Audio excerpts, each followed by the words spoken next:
Chairman, and I want to thank you for having these two panels offering perspective on a number of issues related to closing the tax gap. One of the questions that I have is a question that I asked to the first panel that I think would be also interesting to have the second panel answer as well. And that's related to the reducing the tax gap, which of course focuses on IRS enforcement capabilities, but somewhat what has been lost in the discussion is the role of adequate taxpayer services. Ms. Olson, I know that you talked quite a bit about that in your opening statement, and I recall how important your work has been and your assistance to my constituents, but wanted to know if others in the panel might have some opinions on that as well.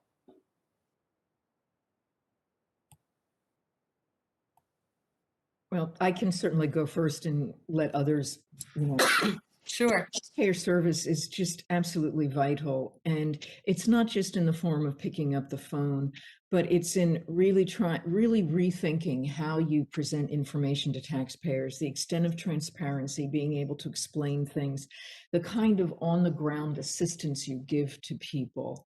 And I really believe that as we're talking about fresh employees, new employees, many ways, the old way of the IRS way thinking about taxpayer service just doesn't apply in this environment. On the other hand, digital is important, but again, being able to talk to taxpayers is vitally important because of the power the IRS has over their lives. Thank you. Anyone else? I would just say that, one thing for people to keep in mind, the kinds of benefits that are being distributed through the tax system now increasingly, the history of the earned income tax credit as a benefit that people perceive, it's just an incredibly complicated system which has implications for enforcement. But just to mention that there is a program called VITA that is a system of voluntary income taxpayer assistance that is a way for the private sector to help support taxpayers in doing this. And it just to me suggests how much need there is for help. That this is a basic and important service providing to help out hardworking Americans, and we're relying on volunteers. Some of my students in the past have done this, and I think it's wonderful, but I also think it's horrible that we're relying on my students to help satisfy the basic needs of hardworking Americans. If I may make a point on that, up until 2014, IRS employees, taxpayers could walk into a taxpayer assistance site, what used to be called a walk-in site, and get their returns prepared by IRS employees. And they were the most accurate returns of any returns prepared. And the IRS cut that for thinking that they could save some money, which I always thought was very troubling.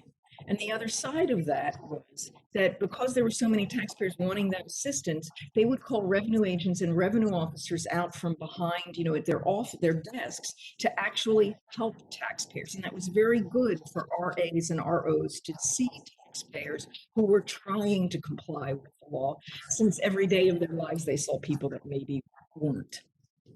Thank you. The last question I have, and then I'll yield back, and thank you again, Mr. Chairman, for this hearing, is related to when we talk about enforcement resources, some have called for a multi-year funding program that would not be subject to annual appropriations. What are any of the members of the panel's thoughts about supporting or not supporting multi-year funding? And additionally, should there be a mandatory funding to provide stable funding on an ongoing basis to ensure that IRS has a stream of funds for such mandatory funding that is similar purposes like preventing fraud in Medicare and Medicaid? And then I'll yield back. I've spoken about this somewhat in my testimony, but I think it's critical that that multi-year budgeting be provided to the IRS. I know from when I worked at Treasury and met with people from the IRS, decisions about how to hire and where to invest money were really dependent on their confidence that the money would be sustained over time. you can't invest in capital unless you know you have the money when the bills come due.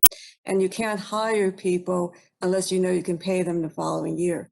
On the other hand, it is perhaps I can understand people's caution in terms of providing this money on an automatic basis. And that I think requires more oversight. It also requires the IRS to be providing more information even now with respect to their plans and how they would use the mandatory money to provide milestones. So there needs to be some accountability, and that also needs to be associated with more information coming from the IRS to allow Congress to be able to evaluate how that money is being used and if it's on track to meet the goals.